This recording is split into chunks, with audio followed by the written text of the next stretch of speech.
Oh, we are already having a great time here. I'm so excited to have one half of the dynamic duo of Holy Smoke. We're going to get into it.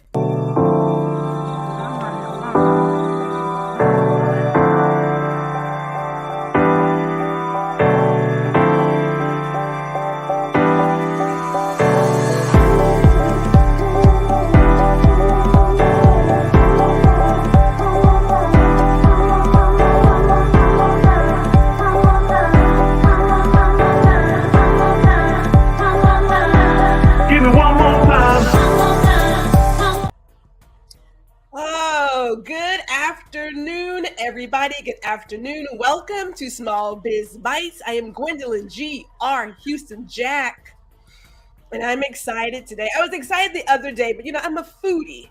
So when you bring people on who are about food and good times and good vibes, what can I tell you? I am in my happy place. We are streaming this afternoon to Facebook, LinkedIn, and YouTube. And so if you're on YouTube, make sure you like, share, subscribe, and let us know where you're tuning in from, either live or in the replay. And as I was sharing with our special guest earlier, I already have my cocktail on deck. We are doing the American Made with some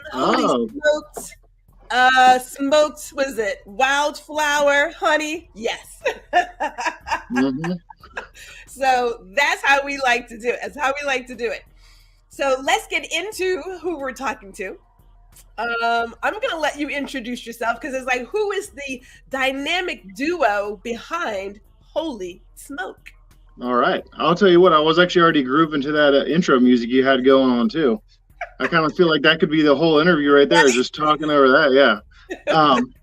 So anyway, I'm Max Blackman, and my business partner is Kyle Payne. He's hard at work right now while I'm, having conversations. But yeah, we actually just started making Holy Smoke about, I guess, 11 years ago at this point. And we were working as co-workers at this restaurant on Folly Beach. He was cooking in the kitchen and I was serving. One night after drinks, which, obviously we're very fond of. There you go. Yeah, he just told me about his idea to make hickory smoked olive oil and sort of the problem that he was having doing it, which was cold smoking. And so I went home and put together this little machine and took it over to his house. And that's pretty much how that started. That's how it started. Now, make sure I'm correct. You guys are in Charleston, correct? Yeah, Charleston, South Carolina. Sweet. Well, I'll tell you now, we are baking here in Texas. Okay. Literally. Yeah. Yeah. But so, I mean, there's like all kinds of like power outages going on because of how hot it is down there. Right. Huh? The roads are melting. Man, I know it's a quick sidebar, but we like sidebars here. We were talking the other day about these grids, these power grids, like nationwide. We don't have the same life we had back in the day where they could just sort of take it. One, it has gotten hotter, but two, we have so many more electronics in our home, multiple TVs, there's smart houses, like all of these things are pulling energy at all times. It's minus the heat. So it's like, we got to figure out what we need to do because it's not sustainable. I think that's, I agree with you, but it's like, as back in the day, I feel like appliances and light bulbs and all of that stuff are more efficient now as far as electricity usage. Okay. Because you have like LEDs instead of like cathode ray tubes or instead of incandescent bulbs and stuff like that. But I feel like there's just more people using more stuff. So it's like the population has exploded from 30 years ago. So maybe I'm sure it probably both has everything to do with it, but it's like the population growth has certainly made things, especially here in Charleston, we see just development happening everywhere. And while it's not the power grid, our infrastructure, there's traffic everywhere. We have woods being torn down for tract houses and stuff like that. It's, I guess that's just a symptom of human growth, but maybe something we can cure a little bit. Huh? I'm trying to catch myself because sometimes I think about humans. I'm like, we are worse than locusts. We just tear down stuff, tear up stuff, and act like, oh my goodness, there is a bear in my backyard. Why is that? It's like, because we took its home.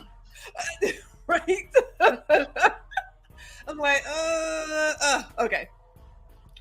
least I know you're a fan of sidebar, so we're gonna have a good time Oh today. yeah, I can go off on a tangent any old time. We love the rabbit holes. Oh, and shout out to Gary, who is here tuning in. Hello, Gary. Hello. What's up, Happy to Gary? have you here. So you were saying that it was Kyle's idea to Yeah. do the smoked olive oil. Oh. Yes, Now, he actually. so he is the cook, right? So he's the guy who's like does all the. Yeah, he's ideas. got the food knowledge. He is a whiz with food. But him and his wife actually were making hickory smoked sea salt, which turns out was like our fourth product that we ended up making as a company. But for a couple of years previous, they were making some sea salt to give away as Christmas gifts. And Kyle just happened to look around his kitchen and he saw that he had a big bottle of olive oil and thought, hey, why don't we just give this a try? And so, they made a bunch of smoked olive oil to give out with the sea salt for Christmas gifts. And people just raved about it. And he did it for a couple of years and finally was like, maybe we should start making some money off of this because people seem to love it so much. So I got it as a gift is how I got it. And I thought, okay, they were like, it's bacon in a bottle. I was like, yeah, okay, whatever. Man, I put it in the skillet and scrambled some eggs. And I was like, oh my God, wait a minute. There you go. Now, see, I will tell you that like the slogan, like all of the marketing stuff like that, it's like liquid bacon is good for you. That's my creation. I'm the one that does all that. That's smart. It was so smart. Oh, Kyle hated that. He absolutely hated that phrase so much because just because it's so oversimplified. Like whenever it comes to food, he is like such a perfectionist and doesn't like things. Like, okay, for instance, like a tomato caprese salad. We all know what we're talking about. We're talking about sliced tomatoes, mozzarella, basil, right. Some olive oil. Okay, he just despises the term caprese for some reason. I don't know why. He's like, it's not a caprese, blah, blah, blah.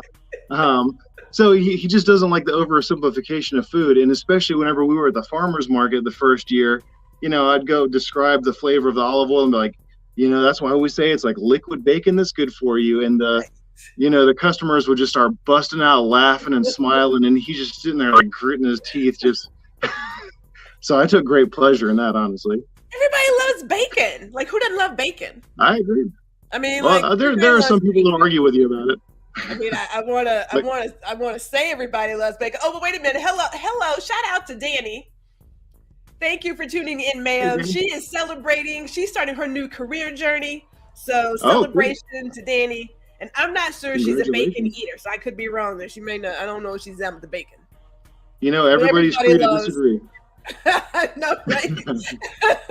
But people say that money can't buy happiness, but it can buy bacon, and that's close enough. So and whenever you eat it, that's happiness. I know, right? So let me talk about the history. Let's go there really quick. Because it was founded in 2012. As you said, they had been doing this for a little bit and said, hey, people are liking it. Why not go that route? And you guys have been around. It's 10 years. I mean, going on, 11. 11 years at this point. That's just this year. That is huge. A lot of companies don't last that long. So what has that journey been like? Because clearly they were doing it for a little while and then said, hey, and we know a lot of people make a lot of great foods, cupcakes, all the things, but making it sustainable is easier said than done. That is true. It's been a challenge, for the first, 7 years of business, we didn't pay ourselves. We still worked other jobs. So it was more like a side hustle that, was more of a hobby. It was a time-consuming hobby that was, we were passionate about, but man, it was a lot of work. Still working in restaurants and all of that good stuff. Learning tons of lessons because, Kyle went to college briefly, and I honestly not sure for what. I loosely went to school for mechanical engineering, but it was more or less, partying and having a good time, not wanting to do calculus at 8:30 in the morning. And so, neither one of us have any business experience whatsoever. So we just completely, bungled our way through it. We looked at certain things, we're like, hey, this feels right. This looks right.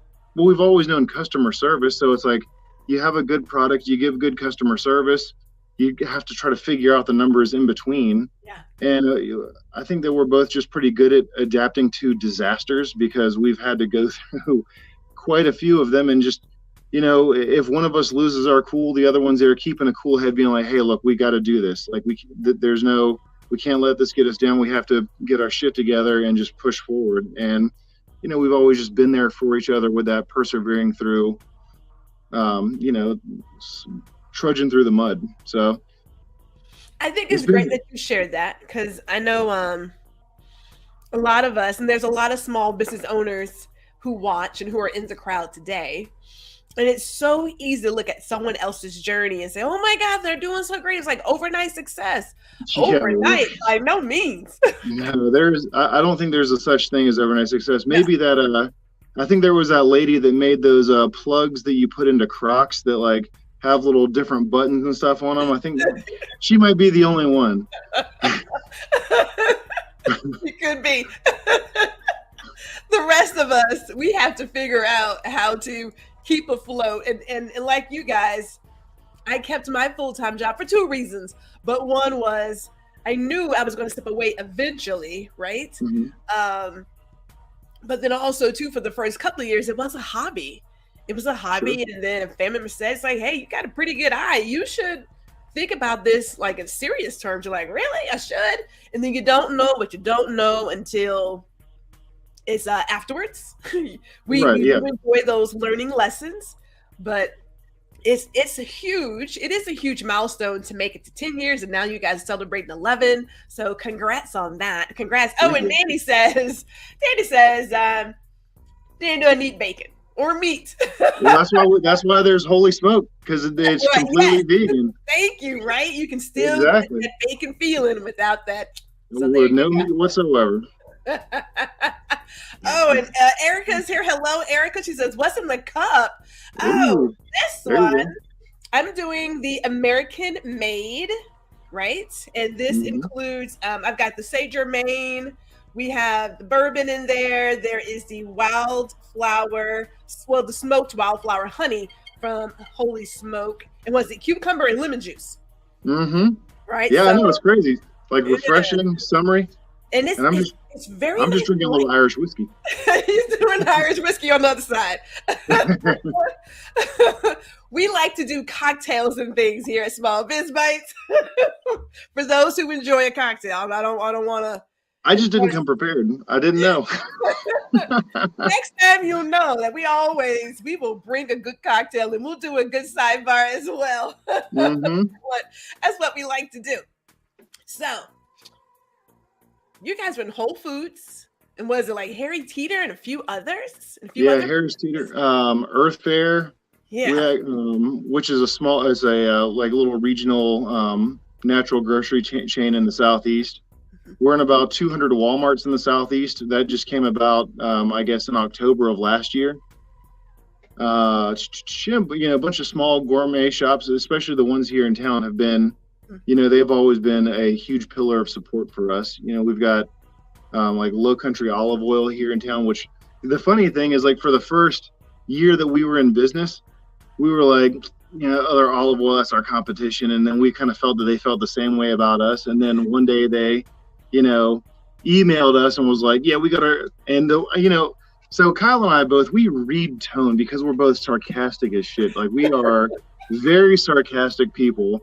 So whenever I read an email from somebody, if it just seems slightly off to me, I'm like, oh, okay, yeah, I see what you're saying there. So either way, we're always reading tone and everything.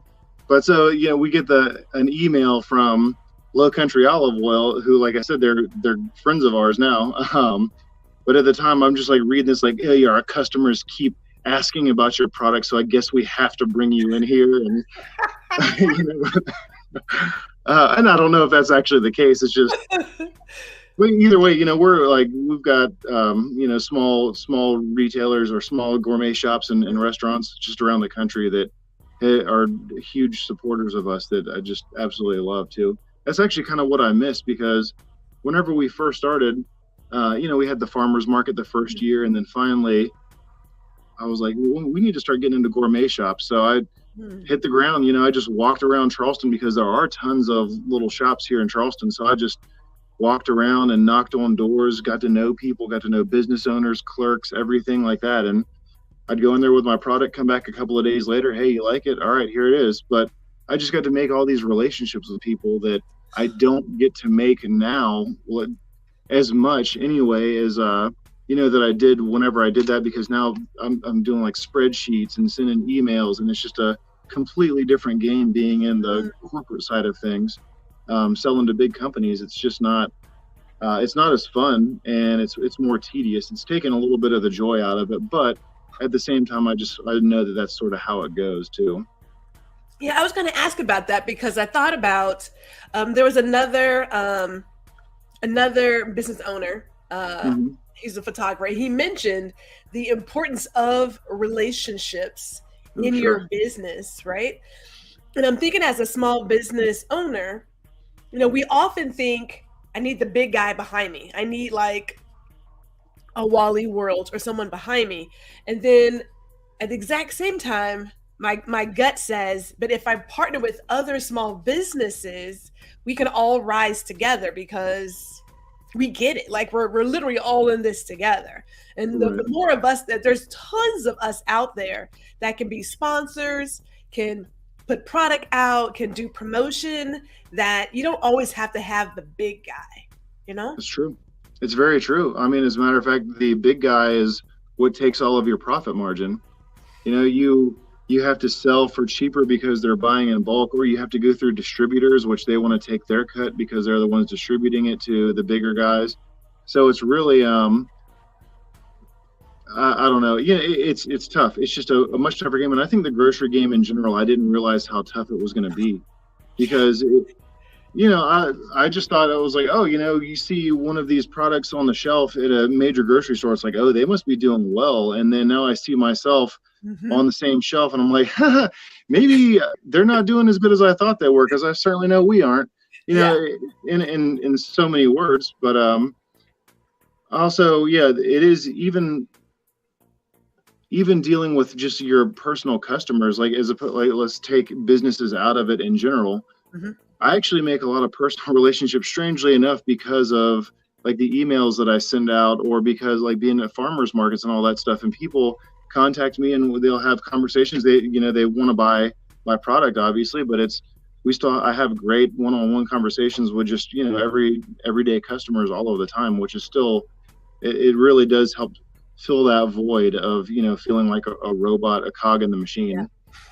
I can imagine that. For those who are just tuning in, we are talking with Max from Holy Smoke. He is half of that dynamic duo that creates Holy Smoke's smoked olive oil.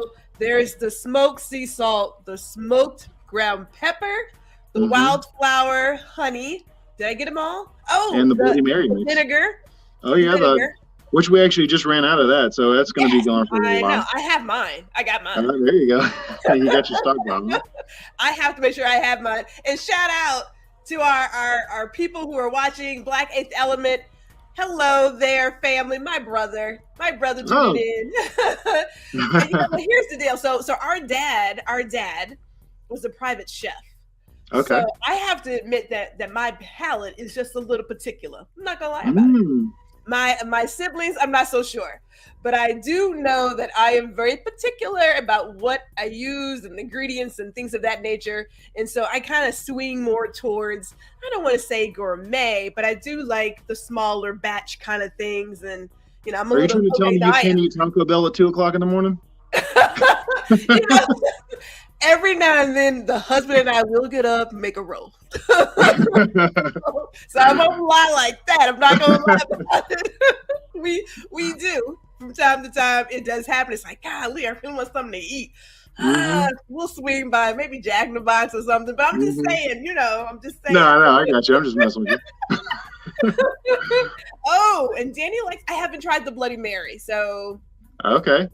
I'll send you a bottle whenever. Yeah, I'll send you a bottle whenever we get finished with this. There we go. Something next to do. But I do like the idea of us talking about how, for so many of us, we see people, like you said, in the grocery stores, and we're thinking, man, they are just like blowing it out, like really doing it. And if you know about gross margin and products, right? And I'm coming from a retail background, you really start looking at the real cost of things, right? Mm-hmm. I remember when we brought in some electronics and the gross margin there was like nil. So Right. it was one of the few things that we didn't get like a discount on because you don't get anything from it. Magazines, things like that, right? Mm-hmm. So I thought, man. So for me, I personally, when I see something that I really do like, I honestly am conscious of going to that person to buy the item because I know that there's a better way of getting the the profit, if you will, if I Sure. go to the person directly versus going to the grocery store. And I don't mind waiting. I mean, I like to keep hold up. People are thinking, just so they know, yes, I got the big bottle. I had to go. You do. And this is that special one that the young lady designed. Yeah, that's actually my friend's daughter, Rory. She designed that for Halloween. Yes. Yeah. Yeah, I was like, okay, because I was doing the small bottles, and I thought, Gwendolyn, stop playing around. I was running out so often. I was like, man, come on and get you like a nice big bottle and call it a day. There you go. And you can refill the small bottles too. That way, you still got the nice little one on your counter. But I didn't even.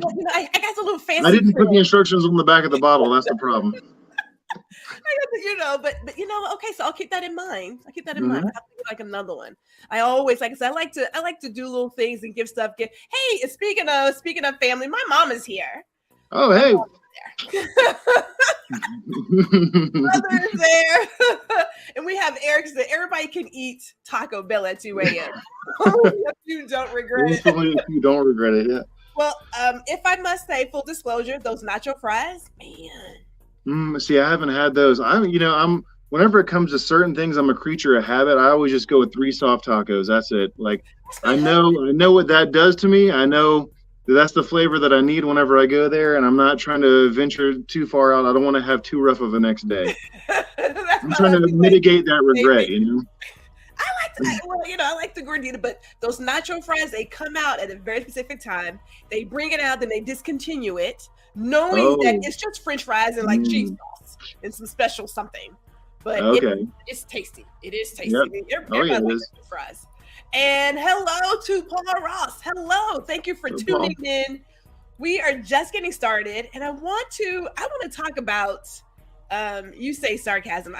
You can call it snarkiness, sarcasm. For me, it just feels like nature. I'm in the same boat. So I do love that down-to-earth tone that you guys have in the newsletter, right? Mm-hmm. And a lot of people try to figure out, I don't know, I think they shy away. No, I do know. People, in my opinion, shy away from being their authentic selves when it comes to newsletters. Sure. Because I feel as if they're trying to present something that they're not. And if I can just say, if there's any newsletter that you guys really want to read, hands down, it really is the one from Holy Smoke. It is just so real. Clearly you're not using Chat GPT because it's just me. It is just me talking on there. It's just down. Now, is it you primarily, or is it you and Kyle? Are you guys sharing? No, it's just me. Okay. He doesn't do any of the marketing stuff. Not that he couldn't, but he doesn't really like to write. He's got plenty to say, but he likes to talk instead of write. No, that's just me. Whenever we first started, I thought you think to emulate other things that you see as far as like, hey, well, these big businesses are doing it. This is obviously what works. You're trying to go middle of the road, not offend anybody, or, trying not to get too heady for people who don't really care too much about philosophy or anything like that. But whenever it comes down to it, then you are just, I've come to realize that you are just another piece of black, white, or gray in the static of the world right now, because there's so much advertising. We are just like, we have ads shoved down our throat constantly. Like, there is no way to get away from an ad. You can't open your phone without seeing 2 text messages from some company that's trying to offer you life insurance. It's ridiculous. So I don't know,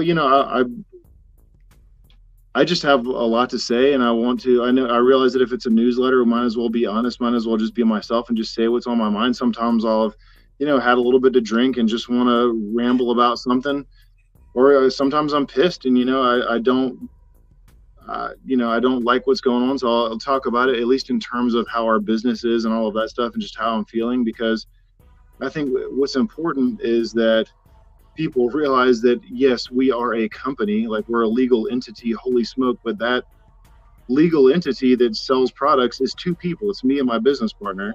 And so we're not like some faceless, giant corporation. And even still, a giant corporation is still comprised of people. Yeah. But regardless, point is, like, I just want to be myself. I don't really want to, just try to do that middle of the road crap that doesn't really say anything. You're not saying anything by being middle of the road. And I feel like, sure, people can be offended by stuff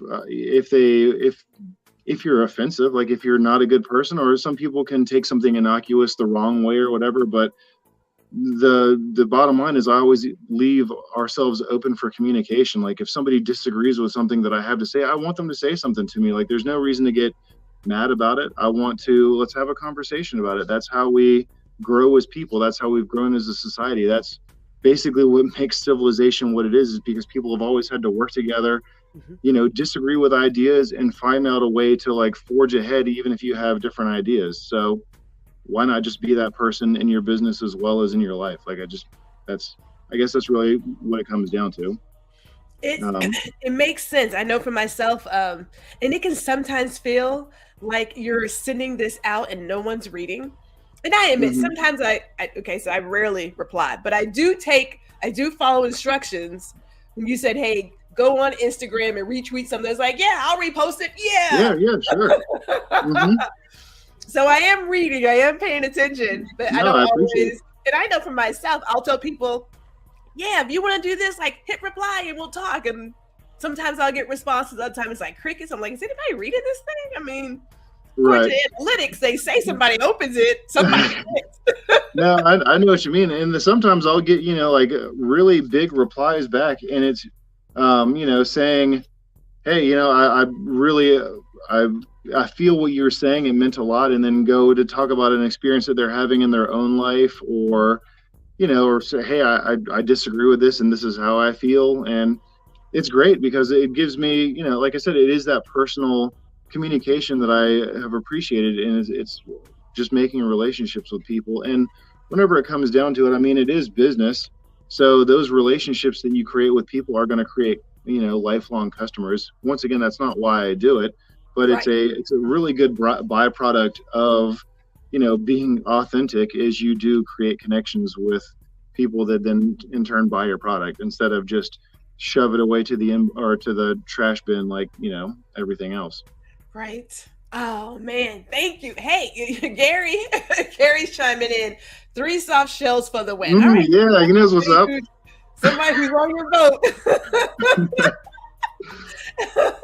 And well, hey, Erica, now this was not planted. It was not planted. But I have an excerpt from the newsletter. I do.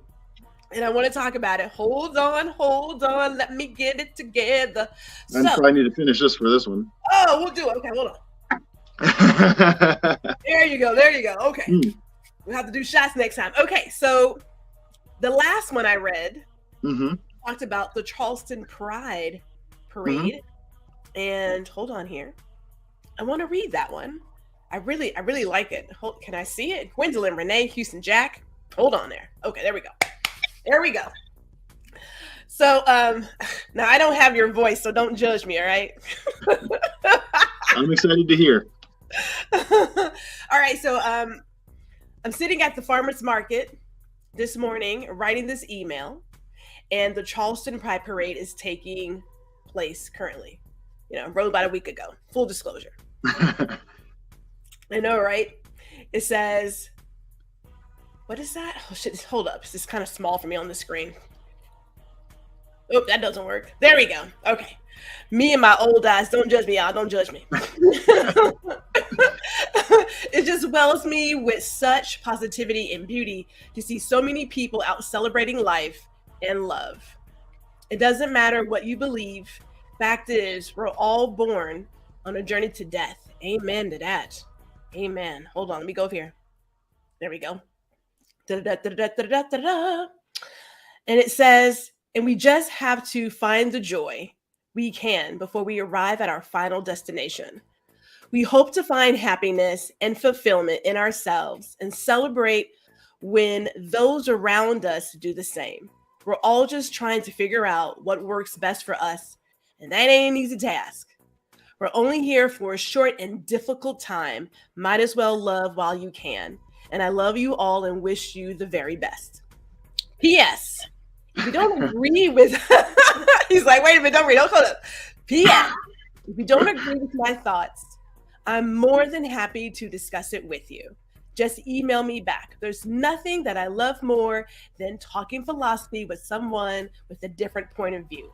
Part of what we've lost and need to regain in this country is the art of civil discourse and finding a middle ground on which we can all stand together. Bruh, can I just say, like, I was like, holy snikes. Man, I was like, oh, wow. Because I think about that, and I do think about, I get business. Yes, it is an entity. It has no feeling, no gender, no nothing, but the people do make the business. Mm-hmm. And a lot of us do choose to spend our dollars based on our values and what matters most to us and what somebody supports and whatever else, right? At the exact same time, there are some things out there that I don't like, you know, but I just scroll past them. I don't have to engage in all of that unless I have an inkling that maybe there is a spot to have, as you say, a civil discourse. Sure. Which, yes, we are lacking. I don't know. I'm not exactly sure how we got to a place of, if I don't like what's going on in your life, I'm going to just do and say whatever and just be ridiculous. I find it personally a cry for attention, because that, I mean, there was a lady, I'll give you this example. There was a lady who was out on a very small garden, and she had a picture of herself enjoying her tea in her garden, right? She's like, oh, it's a brand new day. I'm out in my garden enjoying some tea. Mm-hmm. So people were like, well, must be nice to have a garden, and look at you, you don't have to work in the morning. And she's like, I work at night. Right? Like, and it's a very small garden. And I thought to myself, have we really become that miserable? Is that where we are? It's a good question. I will say, as far as like, I don't know, just the vitriol and people just being reactionary to things in a negative way. I have a feeling that that really started to come to a head. What was it, 7 years ago at this point? I think it was 2016 may have been the year that really things started to get a little angry in this country. Mm-hmm. So I think it became a popular thing to do, like, so, I mean, if we're going to get into where I think that a lot of so I think the example that's set by people and for people in this country has a lot to do with our, unfortunately, political leaders, celebrities, all of that stuff, politicians. We elect these people, or we glorify these people, and they somehow become role models to us instead of, just your next door neighbor who's doing something awesome. Why aren't they your role model, right? Mm-hmm. But so there's we've gotten sort of overrun with these role models that they imitate. Well, they imitate Trump because he won the presidency by being an asshole to absolutely everybody, and so now other people are winning by doing the same thing, and it's just sort of tapped into this, visceral thing that all humans share. I mean, all humans, they can be angry, every human has experienced heartbreak or a lack of love or disappointment or something like that. And for a lot of people, which I think a lot of people don't really process their emotions the way that they should, or understand their emotions and like sort of flourish into an actual adult instead of an overgrown child. But I think that really tapped into something for a lot of people. And, you know, a lot of people, like I said, they don't have that emotional maturity that some people do. So they're stuck in that anger phase, and it's just made so everybody can be angry right now. And it's like a real angry time for people to just want to lash out about absolutely everything that they don't like, they don't agree with. They don't have the capability to open up for a second, to shut up for a second, and to listen and understand and see and be that person that they're being mad at. Like they just can't put themselves in the shoes of the person that they're getting mad at. They can't be anybody but themselves for a second. And they find it very difficult to be themselves anyway. But most of these people that are angry are not even themselves. They're pretending to be something that they've always been told that they should be. And so they're probably mad about that too. Oh man. That's how I see it. You know, it's a fatal lack of understanding of the self. Like, people don't understand themselves, and so they don't understand other people even worse. You know, let me just, as Black Eighth Element says, people are allergic to logical debates. They are. People are at this place of, I do believe there's a lot of anger. There's a lot of anger, and I don't even, what's the other right word for it? It's almost as if somebody promised them something and it just hasn't happened, and they feel as if, you know, if you got it and I didn't get it, then something must be wrong, and like, I'm just mad at the world. Sure. And I can't really wrap my head around it because I don't fully understand it. Now, full disclosure, our mother is a retired minister. Okay. So mother was clear about, you know, reading your manual, i.e. the Bible. She was very clear about that. But she also made us aware that we were all made in God's image and we are all blessed beyond measure. And so we had this whole idea of, if you only got 2 pennies in your pocket, you are rich. Like, sure, everybody truly has enough. Like, we really don't need 2 pennies, share one. Right? Yeah. We don't need another TV or another car. Like, a lot of this stuff is just excess. It's just without a doubt. So I have to wonder, and tell me your thoughts. So we know that there is this really huge financial disparity gap. Like, it is huge. And there are people, as you mentioned, who, Lord bless social media, well-crafted stories. They are flossing. I'm out here on the beach. I'm on this yacht. I'm drinking the champagne. And then you also have people who don't even have a living wage, right? Who are just trying to make the ends meet. And they're like 2 magnets and they just won't come together, right? And so you're seeing this every day, and you're hearing about the CEO who brought in another $30 million, but yet just cut 10,000 jobs. Right. And so you get to a place of, I'm just really, really angry because the American dream, well, I don't even know like what that was if it doesn't exist. You know, I mean. Yeah, I think the American dream was being able to work and support a family and put food on your table and have a roof over your head, and not even 2 people can work and do that. You know, it's not in this day and age. Like my parents were able, like my mother and my father took times where they were at-home parents, right? And then once the last one got to junior high, they're like, hey, great. So now we're all going back to work. That doesn't happen nowadays. I mean, childcare is crazy expensive. If you do a private school, it's crazy expensive.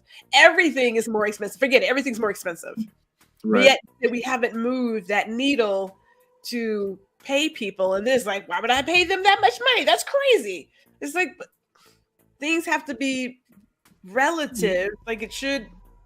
People don't realize the money that they put into the community, even if it doesn't directly affect them, it does. If you make the world a better place for other people, it's going to make the world a better place for yourself.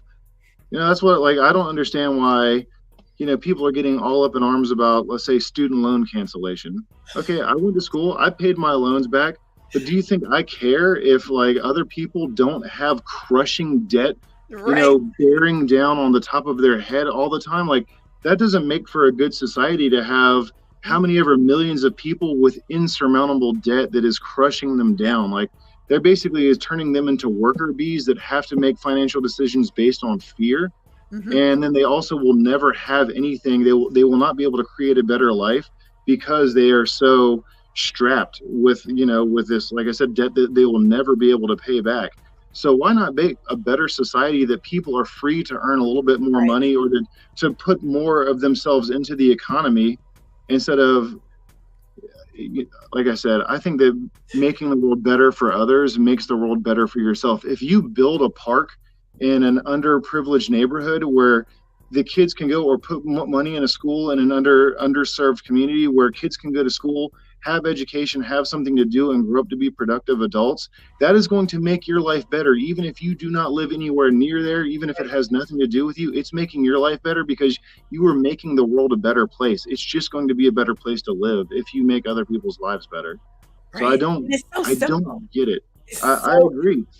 And you got people that are like you're talking about, the CEOs and people that are just absolutely hoarding wealth and not doing anything for the people that created that wealth for them. Like, you look at CEOs, no, they didn't make the products, they didn't sell the products, they just happened to make a couple of decisions and sit behind a desk. They did not do anything really that, like I said, they made a couple of decisions, and they might have been good financial decisions for the shareholders or for the company, but the backs in which all of these things are built are on the people that are down below. They're on the laborers and the workers, and those people need to be taken care of because that is what drives the economy. That is what makes the world. That's the majority, is the laborers and the small people. I just don't get why you wouldn't want to make the world a better place by that, because eventually it's going to be like the French Revolution. You're going to have the Marie Antoinette saying, "Let them eat cake," and then you're going to have them getting beheaded because the people in the streets can't afford to do anything besides eat the rich. It's just, it's getting to that point where if you can't survive, what else are you going to do? You're going to get desperate. You're going to get savage. Like, that's what happens. Yeah, that's also, well, I believe that that's where a lot of crime in general comes from, is from desperation and lack of opportunity, lack of options. Like, people always say, "Oh, well, everybody made this decision," or you made this decision to do this. It's like, do you know where that person's from? Do you know what their family life is like? Do you know what options they truly had as an individual? It's not the same as you, I can assure you. Otherwise, they probably wouldn't be doing what it is that they're doing. Yeah. So, like I said, I just like to put myself in other people's shoes and understand everybody's situation. I had, I don't know, a year and a half ago, some guy stole my truck out of my driveway. I left it unlocked with the keys in it because I know that's pretty stupid, but I live in the country. There's not really anything going on out here. And I'm also just kind of trusting by nature. Mm-hmm. But that dude, he stole my truck. And as pissed off as I was, it was like, why, like, what had to go on in this dude's life for him to feel like he has to do this? Because he has to have a better, or I must have like a better situation and better circumstances that he does, because I wouldn't think to do this. Mm-hmm. So the fact that he felt like he had to do this in order to do whatever he had to do, like, something must be going wrong. So how could I help this person? How can this person be helped and not like further harmed, and then in turn them continue to further harm society? Like I said, I just think that helping is the way to do anything. Punishment can only go so far. Help is where the truth and the solution lies. We do need well, our mindset needs to be adjusted. I will say that. I know I was working on another podcast to discuss grace and mercy, and that we all need it. And it's so easy for us to immediately get angry and attack somebody. But if we stop, like you said, and say, wait a minute, why is this person doing what they're doing? Right? Let me just step back for a second and really think about that before I respond, make a comment, or do anything. But something had to be going down for them to make this decision. Let me, just sort of shift my thinking and think, wait a minute, what's really going on here? We got a lot of comments. So Erica's like, people are jaded. They are. There may be a couple here and there. He says, Black Element says, it's easier for people to be critical of other people than being critical within themselves. Ooh. This is true. Man. Nobody wants to admit fault. I looked in the mirror once or twice. I am fully aware of my good parts and my ugly parts. And I got some ugly parts. I'm not going to lie to you, Max. I got some ugly parts. My mama would tell you. I'm surprised she didn't whoop them out of you. Man, you know, let me tell you, I was, okay, so out of the four of us, I'm fairly straight and narrow. I took notes. We have an older sister. So she would do things. I'd be like, not going to try that. Let me write that down. So we know some things. But, you know, but we are human, and humans have good parts and they got bad parts. Like, we are just, you know, if you push me, yeah. I admit a little bit of my honorary New Yorker comes out. I'm not going to lie about that, you know. And I'm also a Texan, so we're a little aggressive. I admit that.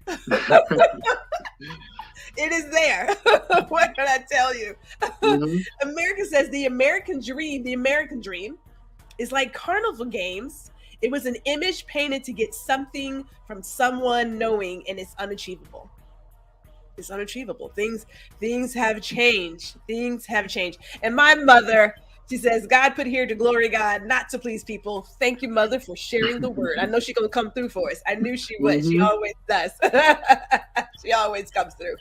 But okay, before I move on to our next topic, because I do want to talk about some food.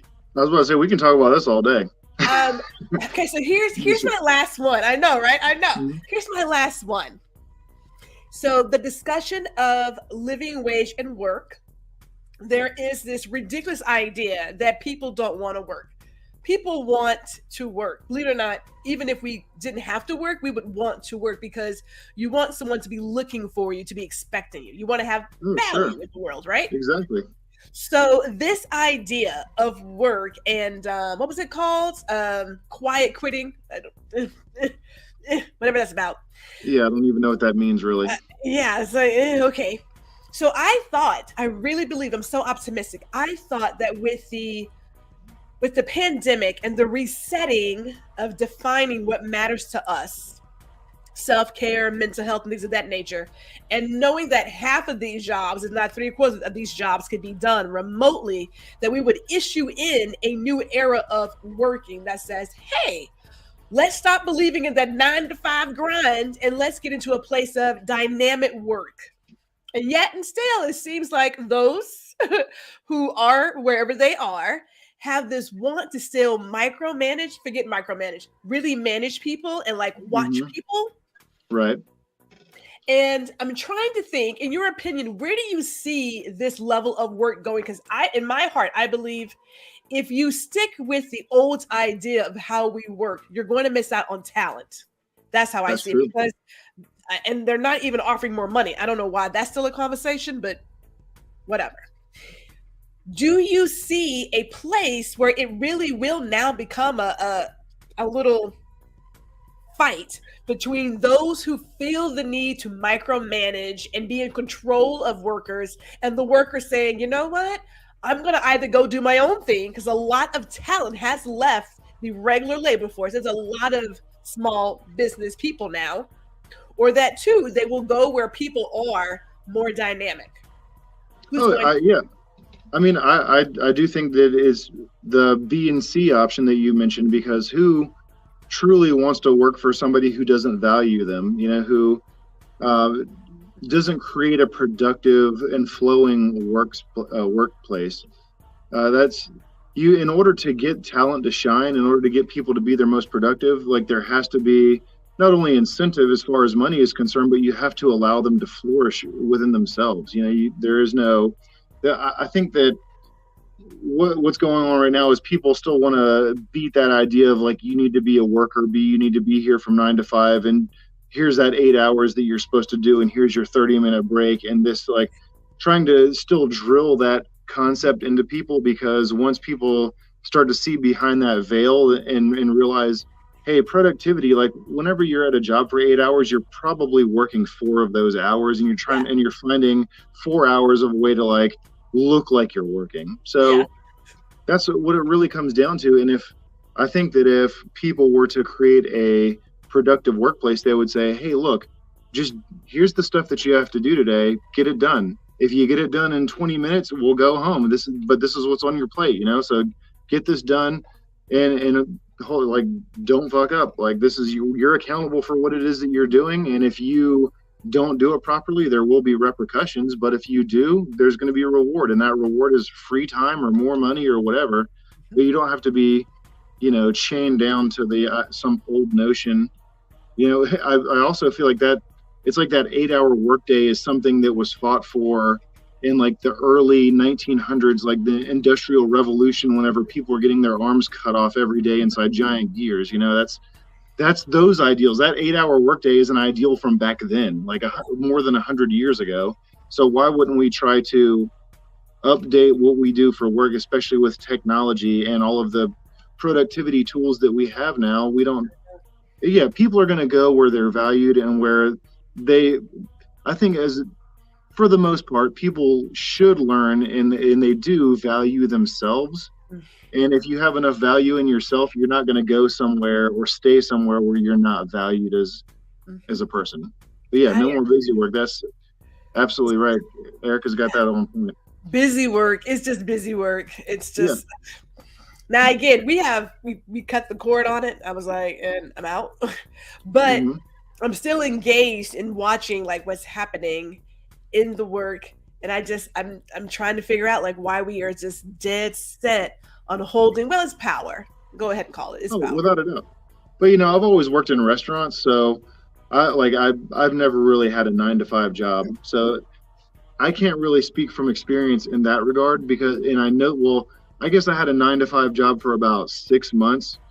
About 15 years ago, I was driving a truck for an electrical supply company, making deliveries.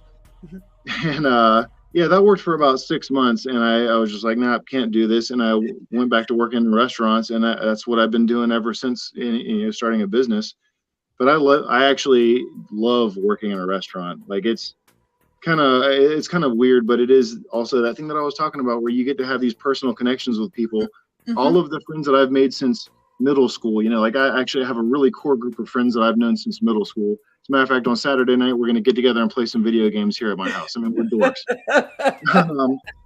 So I've had these friends for a long time, but then working in a restaurant in the almost 20 years that I've been working in restaurants, I've made such great friends because it's like this haven for people who can't live in that system, in that 9-to-5 system. It's not saying that they're unable to, but they just can't morally or like ethically put themselves in that spot where they're like strapped down to that, that 9-to-5, have to do this, have to have everything the exact same way and do this busy work. It's like, no, you're in there having fun. It's basically like being in high school, except for you're making money. I don't know. I've just always liked working in restaurants. I can't get over that for whatever reason. And I mean, Kyle and I would like to one day open a restaurant, and it would be awesome. That would be more work.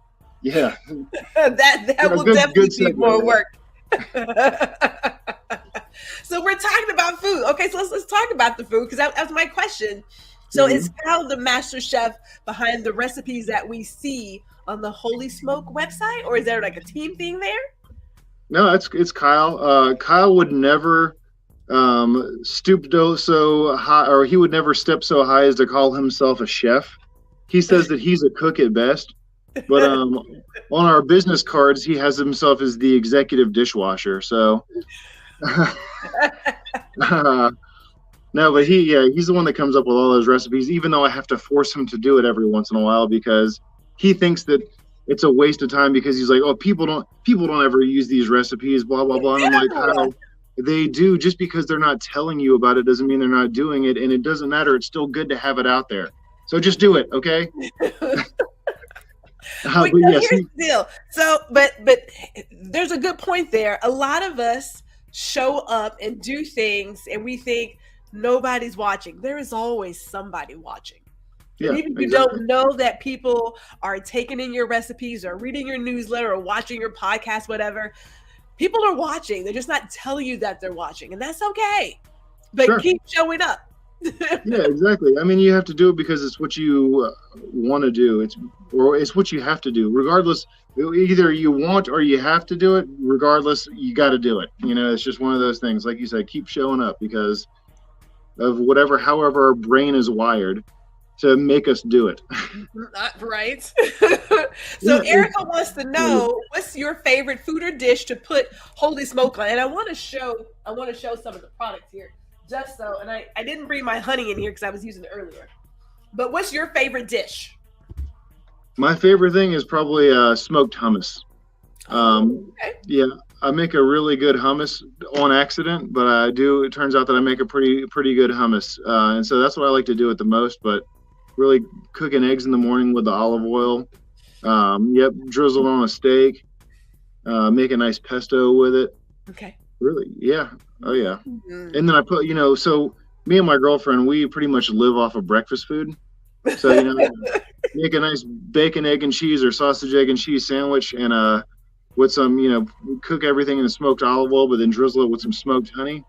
Oh, we got to put that out there then, because I mean, like I said, I know I do a lot. I do just about everything in the smoked olive oil. Now, the first thing that you guys sold was the smoked olive oil, or was it the sea salt? No, it was the smoked olive oil. The sea salt wasn't actually until much later on. Okay, so we got the smoked olive oil, which is liquid. Hold on 1 second. I'll go get the. Give me 1 second. We'll give you a second. And if there's any more questions from Max, like he's going out to grab, like I said, I grabbed stuff out of my kitchen that I absolutely love and use on a daily basis, then by all means, there you go. Yes, that smoked olive oil. It is tasty. So there is that. And then we've got the salt and pepper, which I love the sea salt. Ooh, thank you. Popcorn. Oh man. Mm-hmm. Ooh, there you go. We tried so hard to not make smoked sea salt for the longest time. Really? Yeah, because we were like, everybody's already done that. We want to do original things that nobody's ever done. That's why we did the olive oil, the salt, the olive oil, the honey, the pepper. And then finally we had so many people saying, hey, do y'all make a smoked sea salt? Do you make a smoked sea salt? And we're like, no, we don't make a smoked sea salt. And then finally I was like, Kyle, you know what we're doing? We're turning money around and sending it out the door. So why don't we just make the best smoked sea salt that we can possibly make? And so then we finally did it. And now it's like one of our most popular things. It's great. I love the smoked sea salt. I love the smoked pepper too, the cracked pepper. But that smoked sea salt, man, you just put it on your vegetables, put it on your popcorn. I just put it on everything. I got a lot of smoked in my house at this point. But one of my favorites, I'm sorry, people, it's already sold out. I'm sorry. But the vinegar, man. Yeah, the balsamic vinegar. Yeah. If you're not a salad eater, or if you don't like vinegar, like the balsamic vinegar, this will change your mind, man. Like, I think it tastes like just the best barbecue sauce that you can possibly get. So yeah, but that's gone for now. But it'll be back, yeah? Yeah. We just we're trying to do I originally have always wanted to do it like a seasonal thing, that's our pumpkin spice latte, get people liking it and then taking it away and bringing it back a little bit later. But because we just occasionally can get this really awesome balsamic vinegar for a relatively decent price to where we can sell it for $25 a bottle still, but it's super expensive vinegar, but we can get like a small enough quantity for a good enough price to be able to actually sell it. So it's like an opportunistic thing. Okay, so all right. That works because it is really good. And I know, like I said, I don't have it, but there's the Bloody Mary mix that is also smoked. Yeah. And that basically is like a barbecued Bloody Mary. We got something. Well, Erica says, where are they located out of? Okay, well, we talked about that, but they're out of Charleston, South Carolina. Yes. And indeed. You are in Whole Foods, you said, Walmart. Yeah, Walmart in the Southeast, or on our website, holysmokeoliveoil.com. Yeah, go to the website. You can get it on Amazon if you want to get on Amazon.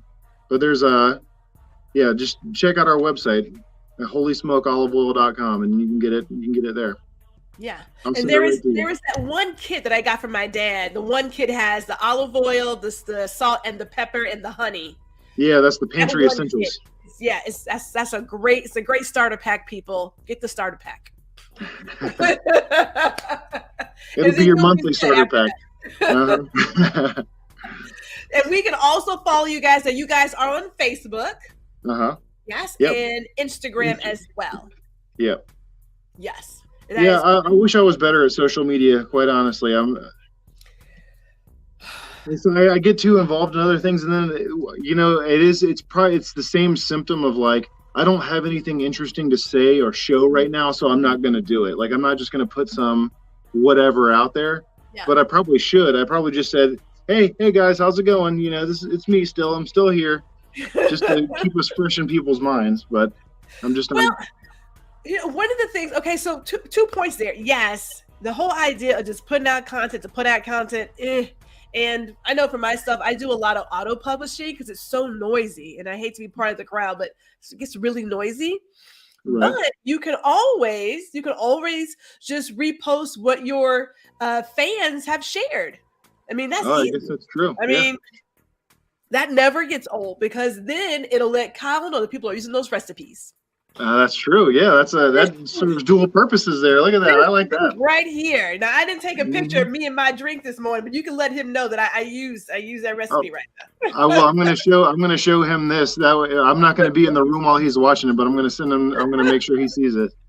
That'll be proof that he should keep putting out the recipes because we are using them. So don't think that no one's watching or no one's paying attention or no one's using them.